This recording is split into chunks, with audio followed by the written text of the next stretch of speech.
بسم اللہ الرحمن الرحیم۔ السلام علیکم ورحمۃ اللہ وبرکاتہ۔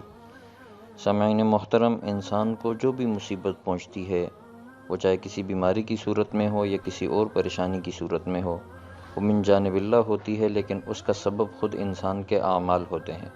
چنانچہ اللہ تعالیٰ سورۃ الشورى آیت نمبر 30 میں ارشاد فرماتے ہیں، وما اصابکم من مصیبت فبما کسبت ایدیکم ویعفو عن کثیر، یعنی تمہیں جو بھی مصیبت پہنچتی ہے وہ تمہارے اپنے ہاتھوں کے کیے ہوئے اعمال کی وجہ سے پہنچتی ہے۔ آگے ذرا چشم تصور سے اللہ تعالیٰ کی رحمت کا اندازہ کیجئے۔ اللہ تعالیٰ فرماتے ہیں وَيَعْفُو عَن كَثِيرٍ، اور بہت سے کاموں کو تو اللہ تعالیٰ ویسے ہی معاف فرما دیتے ہیں۔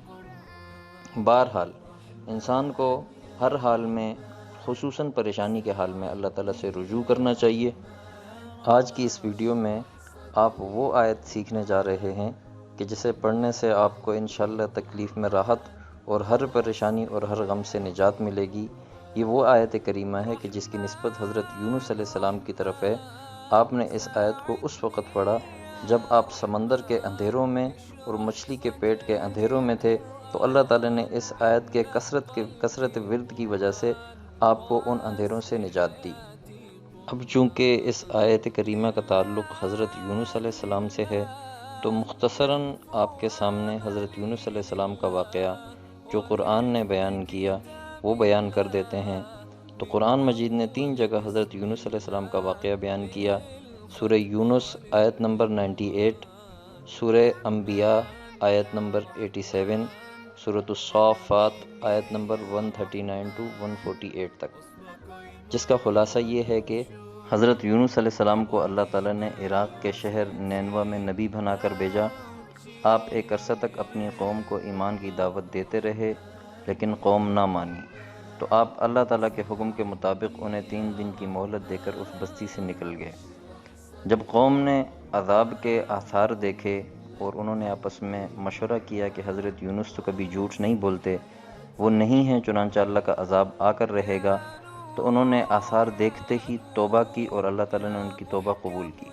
ادھر حضرت یونس کو قوم کا حال معلوم نہیں تھا اور انہوں نے دیکھا کہ 3 دن میں عذاب نہیں آیا، تو اب میں اگر واپس جاتا ہوں تو قوم مجھے جھوٹا بھی کہے گی اور مجھے قتل کا خدشہ بھی ہے۔ تو آپ وہاں سے بستی میں واپس جانے کے بجائے اللہ تعالیٰ کا حکم آنے سے پہلے ہی سمندر کی طرف چل پڑے اور ایک کشتی میں سوار ہوئے جس میں پہلے ہی مسافروں کی تعداد بہت زیادہ تھی۔ جب کشتی کا وزن بڑھا تو قراندازی کے ذریعے حضرت یونس علیہ السلام کا نام بار بار نکلا، تو آپ سمندر میں کود پڑے جہاں پہلے سے ایک مچھلی آپ کی منتظر تھی۔ تو اس مچھلی نے آپ کو نگل لیا، تو سمندر کے اندھیروں میں اور مچھلی کے پیٹ کے اندھیروں میں آپ جس آیت کا ورد کر رہے تھے وہ آیت یہ ہے، لا الہ الا انت سبحانک انی کنت من الظالمین۔ تو کثرت ورد کی وجہ سے اللہ تعالیٰ نے آپ کو ان اندھیروں سے نجات دی۔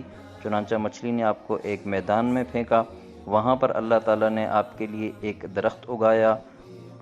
روایات میں آتا ہے کہ وہ درخت کدو کا تھا، جس کا سایہ ہوا اور اس کے پھل کو اللہ تعالیٰ نے آپ کا علاج بنایا۔ وہاں پر اللہ تعالیٰ نے ایک بکری بھیجی، آپ جس کا دودھ پیتے رہے یہاں تک کہ تندرست ہو گئے۔